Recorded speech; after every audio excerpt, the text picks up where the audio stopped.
Salut les Yugistes et bienvenue dans ce nouveau format. Comme vous pouvez le voir, on va un tout petit peu changer de point de vue. Petit disclaimer et parenthèse pour cette vidéo, vous voyez qu'ici j'ai une petite pince à cravate, c'est un système D parce que je suis quelqu'un qui n'a pas de tête et qui a tout simplement oublié son micro-cravate. Donc pour que la vidéo ait un très bon son et soit de bonne qualité, j'ai bricolé ça pour que vous puissiez bien m'entendre. Sans plus attendre, je vais maintenant vous parler de ce nouveau format, les Cards and News. Qu'est-ce que c'est? Eh bien, c'est un nouveau format de vidéo qui va sortir tous les derniers samedis de chaque mois et qui va faire le tour un petit peu de toute l'actualité sur Yu-Gi-Oh! Produits dérivés, animés, ventes, événements compétitifs, spoilers des prochaines extensions, toutes ces informations seront compilées dans ce nouveau format de vidéo que vous pourrez retrouver à chaque fois en fin de mois. Bien sûr, dans ce cocktail d'actualité, je ne vous parlerai que des informations les plus importantes et les plus impactantes pour le jeu, tout simplement parce que sinon les vidéos dureraient au moins plus d'une heure et je veux à tout prix éviter ça. Donc je vais vous faire vraiment un condensé de tout ce qui est le plus intéressant à savoir. Par exemple, pour les sorties dans les prochaines extensions et les spoilers, je vais vous laisser quand même quelques surprises pour éviter de vous parler de toutes les cartes, mais en tout cas, je vais vous parler des sorties les plus importantes. Sans plus attendre, je vous propose de passer à ce premier numéro et je vais à chaque fois être d'un côté ou de l'autre de la caméra, à droite ou à gauche, pour bien vous montrer les visuels et surtout bien vous décrire les effets des cartes parce que oui, rien que pour vous, je vais vous les traduire pour que vous puissiez bien comprendre l'importance de certaines futures sorties. Vous êtes prêts? C'est parti! J'avais oublié d'allumer la lumière, c'est un peu mieux avec de la luminosité. Il a ramené la coupe à la maison, je veux bien sûr parler de Samir Bachar, le grand gagnant du YCS de Londres, le 250e de l'histoire du jeu compétitif Yu-Gi-Oh! Il a remporté cet événement majeur avec une decklist Melfi Sprite. Je vous laisse un lien dans la description si ça vous intéresse pour voir un petit peu comment était composé son deck lors de l'événement. Va-t-il y avoir un nouveau record de vente pour une carte Yu-Gi-Oh! C'est ce qui peut potentiellement se produire dans très peu de temps car ce mois-ci, une des cartes les plus connues du jeu a été mise en vente aux enchères sur eBay. Il s'agit de Tyler, The Great Warrior, qui a été imprimé en un seul et unique exemplaire. Pour la petite histoire, c'était le souhait de Tyler Gressel, un jeune américain atteint d'un cancer en 2002. Il est contacté par l'association Make-A-Wish qui permet aux enfants malades de réaliser un de leurs rêves. Tyler, passionné par les mangas et plus particulièrement par Yu-Gi-Oh!, va demander à avoir sa propre carte rien qu'à lui. C'est d'ailleurs le créateur de Yu-Gi-Oh!, Kazuki Takahashi, qui va designer lui-même la carte demandée par Tyler. Il s'inspira d'ailleurs entre autres d'un autre manga que le jeune garçon aimait beaucoup à l'époque, Dragon Ball. On peut d'ailleurs remarquer un petit clin d'œil à l'univers d'Akira Toriyama avec ce guerrier en train de charger un Kamehameha dans une arène qui ressemble vraiment pas mal du tout à celle du tournoi Budokai. C'est ainsi qu'est né Tyler the Great Warrior, en hommage à ce jeune garçon qui combattait la maladie et qui depuis a vaincu son cancer. Les enchères sont toujours en cours au moment où je tourne cette vidéo et actuellement elles atteignent la somme monumentale de 161 261 $. Est-ce que cette carte Yu-Gi-Oh! Va rejoindre le podium des cartes les plus chères de l'histoire? Nous le saurons en tout cas le samedi 29 avril, date à laquelle la vente aux enchères doit se terminer. En attendant, si ça vous intéresse, je vous laisse le lien de l'enchère dans la description. On va passer à une info anecdotique maintenant, mais qui est quand même très importante pour le jeu Yu-Gi-Oh! Et l'engouement que connaît de plus en plus la licence au fur et à mesure des années. Les places pour le championnat de France ont donc été mises en vente ce mois-ci par OPS, l'association en charge de l'événement et de l'organisation. Mais avec un engouement de plus en plus grandissant autour de la licence Yu-Gi-Oh! Et une communauté de joueurs qui ne fait que grandir de plus en plus année après année, peut-être que cette communauté de joueurs commence à grandir un petit peu trop vite d'ailleurs, parce que cette édition 2023 du championnat de France a vu ses 2000 places disponibles partir en une seule journée. Elles étaient disponibles le 3 avril à partir de 15 h et le 4 avril à midi, il n'y avait plus rien. Maintenant, les duellistes qui vont vouloir participer à cet événement vont malheureusement devoir prendre leur mal en patience et se mettre sur liste d'attente. Après cette parenthèse sur l'actualité compétitive ou autre autour de Yu-Gi-Oh!, je vais maintenant vous parler des spoilers autour des prochaines sorties qui vont arriver chez nous. Petit disclaimer encore une fois, je vais vous parler seulement des cartes les plus importantes selon moi ou à mes yeux pour le jeu ou pour certains archétypes. Je vous laisse la surprise de quelques cartes dans chaque extension, bien sûr. Une fois que je vais avoir parlé de ces cartes marquantes, je ne vais pas m'attarder plus que ça sur les autres cartes d'un archétype par exemple.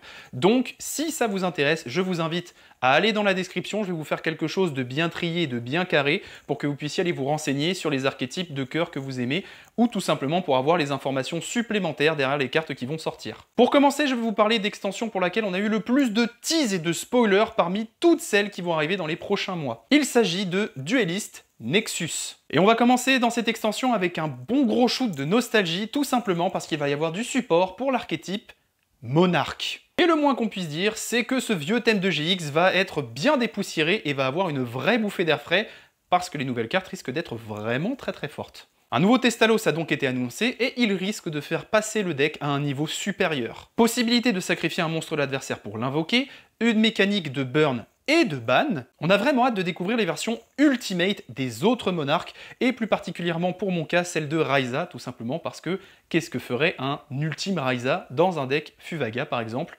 J'ai hâte de le découvrir.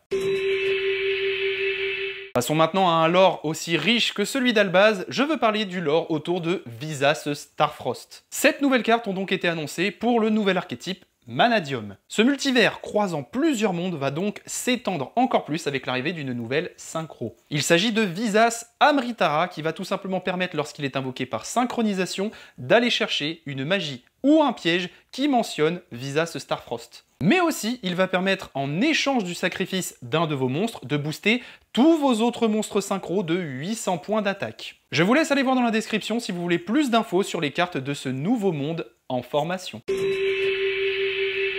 Est-ce que le deck runique, ça vous parle? Sûrement aux joueurs compétitifs en tout cas. Ce mois-ci, Gabriel Soucy a remporté le WCQ de Dunkerque avec un deck justement runique Naturia. C'était une petite parenthèse sur l'actu compétitive pour introduire le fait qu'une nouvelle fusion runique va voir le jour dans Duelist Nexus. Cette carte s'appellera Sleipnir et en effet, il va pouvoir se bannir lui-même et un monstre de l'adversaire jusqu'à la fin du tour. Mais ce n'est pas tout. Il va pouvoir aussi créer un jeton runique à partir du moment où l'adversaire va invoquer spécialement un monstre sur son terrain, c'est-à-dire que vous êtes quasiment assuré d'avoir un jeton runique, 1500 points d'attaque, 1500 points de défense. Il y aura peut-être d'ailleurs un petit jeton unique dans les prochains OTS, pourquoi pas après tout.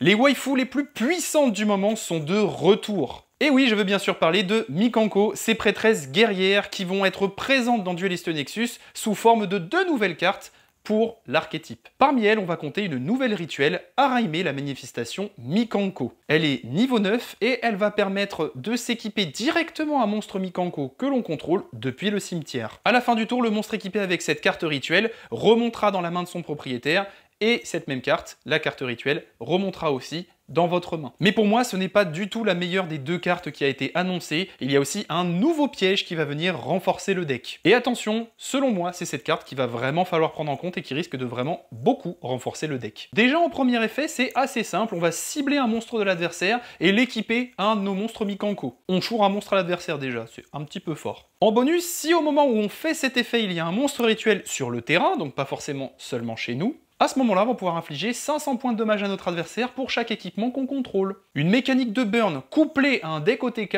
ça risque de faire très mal. Enfin, parce qu'on fait toujours plus d'effets avec une seule carte, on va pouvoir bannir ce piège du cimetière. Et tout de suite derrière, on va pouvoir invoquer un monstre Mikanko banni ou dans notre main. C'est tout simplement gratuit. On va continuer sur notre lancée de waifu et je vais vous parler d'Ita, la canalisatrice de flammes. Ce n'est pas un hasard si Ita est présente dans Duelist Nexus, parce que l'extension qui sortira juste après va être concentrée autour des monstres feu. Mais ça, je vous en parle juste après. Tout ce qu'il faut savoir, c'est qu'Ita est un excellent support pour les decks feu. Elle va permettre, en activant son effet depuis la main, de la défausser ainsi qu'un autre monstre dans notre main pour aller tuto un monstre feu avec une attaque supérieure ou égale aux 2 monstres qu'on a défaussés. Sinon, lorsqu'un monstre feu que l'on contrôle va être détruit au combat, on va pouvoir tout simplement invoquer Ita si elle se trouvait dans notre main. Donc c'est vraiment pas trop mal. On va maintenant passer à l'annonce la plus importante concernant ce set, l'arrivée d'un tout nouveau type de monstre. Jusque-là, il n'existait pas dans le jeu. Vous avez bien entendu, messieurs, dames, laissez-moi vous présenter le type illusionniste. C'est par le biais d'un nouvel archétype autour des bêtes mythiques, ces cartes emblématiques qu'on retrouve dans le deck de Yugi dans l'animé, que ce nouveau type va tout simplement voir le jour. Sept nouvelles cartes ont d'ores et déjà été annoncées, dont une nouvelle gazelle, un nouveau Baphomet, mais surtout une nouvelle chimère. Ce nouveau boss monster s'appellera Chimère, la bête mythique de l'illusion. Cette fusion va pouvoir attaquer un nombre de fois par battle égal au nombre de matériel fusion utilisé pour son invocation. Mais aussi, et c'est là le plus important et selon moi l'effet le plus craqué, les monstres qui vont avoir combattu Chimère vont avoir leur attaque passée à 0 et leurs effets annulés. Ad vitam aeternam. Ils ne sont pas détruits au combat, mais après ils sont limite inutilisables. Bon, après je dis ça, mais bien sûr vous pouvez toujours faire des liens ou des X6 avec, mais ça reste quand même plutôt fort comme effet. On verra quel avenir aura cet archétype. En attendant, les visuels et les effets sont à suivre dans la description. Bon là c'est une news qui ne me fait pas vraiment plaisir, tout simplement parce qu'un des archétypes que je déteste le plus, et désolé pour les joueurs de cet archétype, va connaître un nouveau support dans Duelist Nexus. L'archétype en question, c'est Altergeist. 4 nouvelles cartes ont été teasées pour cet archétype, dont un nouveau boss monster, une lien 4 avec 3000 points d'attaque. Elle va permettre déjà, tout de suite après son invocation, de poser un piège Altergeist sur le board. Déjà, ça c'est plutôt fort. Enfin, pour bien renforcer le côté contrôle du deck pas du tout chiant, ce nouveau boss va vous dire qu'en échange du sacrifice d'un de vos monstres, vous allez pouvoir prendre le contrôle d'un monstre de l'adversaire et le considérer comme Altergeist. Vous pouvez activer ses effets, vous pouvez attaquer avec. Et c'est un Altergeist. C'est un peu beaucoup fort. Si vous voulez encore une fois connaître les autres nouvelles cartes de l'archétype, je vous laisse checker dans la description. Comme si le deck n'était pas déjà assez fort, on va encore le renforcer. Le deck en question, Monde Ténébreux, avec une simple magie, le couloir des ténèbres. Il a une ligne d'effet très simple. Ajoutez un monstre Monde Ténébreux depuis votre deck à votre main, et tout de suite derrière, défaussez un. Alors je ne sais pas pour vous, mais moi je trouve ça extrêmement craqué. C'est tout simplement une nouvelle one card combo pour le deck. Enfin, on va parler d'une petite carte signature qui a été annoncée avec une jolie vidéo et qui sera d'ailleurs normalement en rareté Quarter Century, en tout cas c'est le cas au Japon. Alors l'effet est nul, mais la carte est très très belle. C'est un petit clin d'œil à nos très chers magiciens sombres et magiciennes des ténèbres. Je vous présente leurs successeurs, les magiciens du lien et de l'unité. Bon, comme je le disais, c'est magnifique, mais l'effet est un petit peu claqué contre le goudron. Cette carte va gagner 2500 points d'attaque et de défense à partir du moment où votre adversaire a 25 cartes ou plus dans son cimetière. En tout cas, sachez que l'extension Duelist Nexus sortira chez nous le 27 juillet prochain.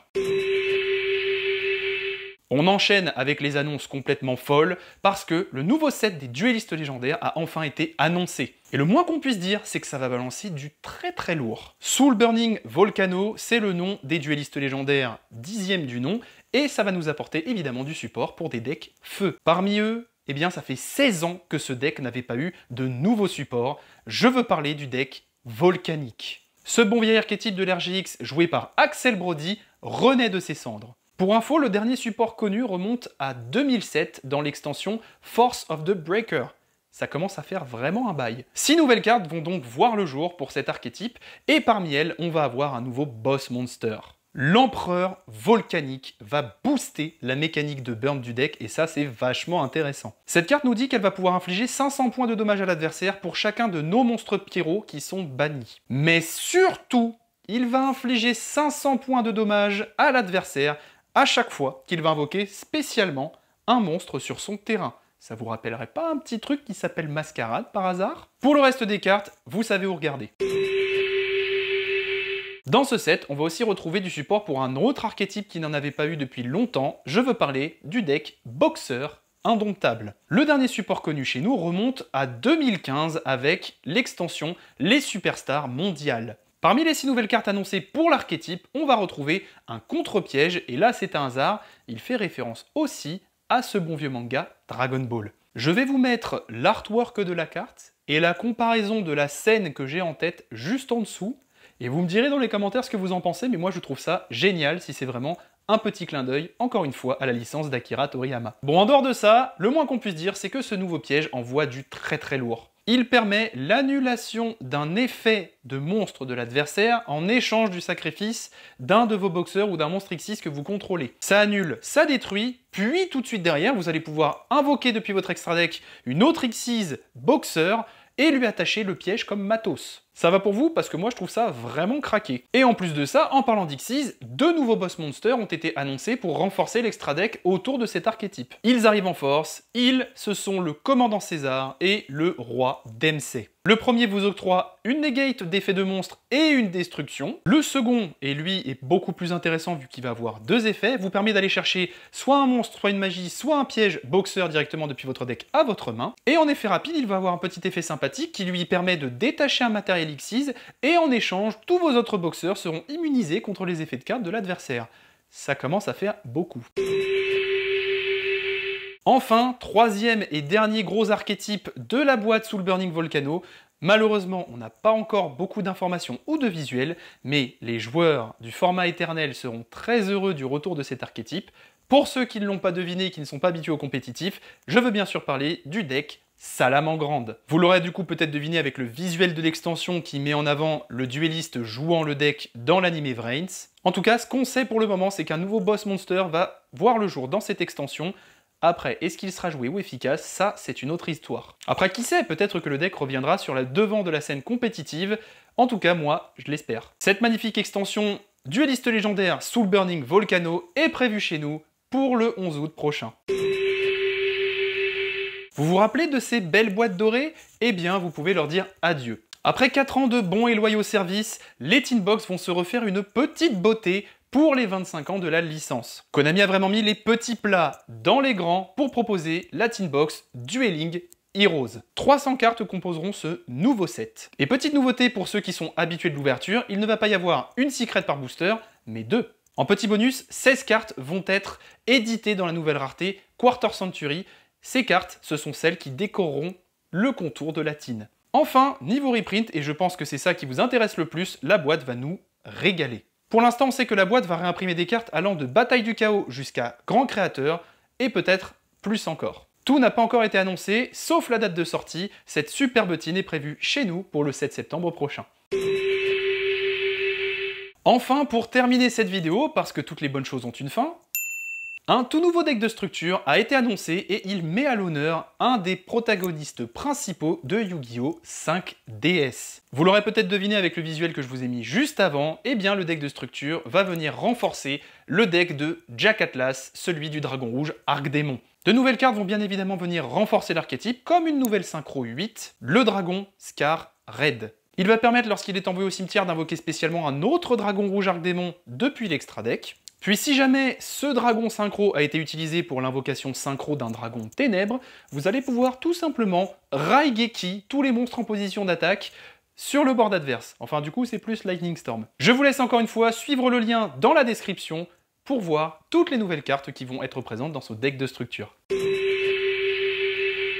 Et voilà les Yugi, c'est déjà la fin de cette vidéo et de ce nouveau format. J'espère en tout cas que ça vous a plu et que je suis pas trop malaisant à bouger mes mains dans tous les sens, comme ça, un petit peu à l'italienne. Dites-moi dans les commentaires si ce format vous plaît, s'il est suffisamment bien fait, ce que je pourrais améliorer ou changer. J'ai essayé d'être le plus concis possible et de vous laisser aussi voir par vous-même certaines sorties pour pas trop vous spoiler, parce que je sais que certains n'aiment pas trop ça. En tout cas, si jamais ces nouveaux formats concernant l'actualité Yu-Gi-Oh! Vous plaisent, n'hésitez pas à lâcher un petit like en dessous de la vidéo, à vous abonner à la chaîne, à activer la cloche des notifications et bien sûr à me suivre sur tous mes réseaux sociaux, Facebook, Twitter, Instagram et maintenant TikTok. Sur ce, je vous dis à bientôt dans une prochaine vidéo et samedi prochain, ce sera le vlog du WCQ d'Ultra Jeu qui sortira avec ma decklist que certains d'entre vous attendent avec impatience du deck Fût Vagabond Brise, post-banlist sans statut barrière. Je vais vous montrer ce que j'ai un peu dû bricoler et ce que j'ai dû faire. Sur ce, à bientôt dans une prochaine vidéo, c'était Slifer.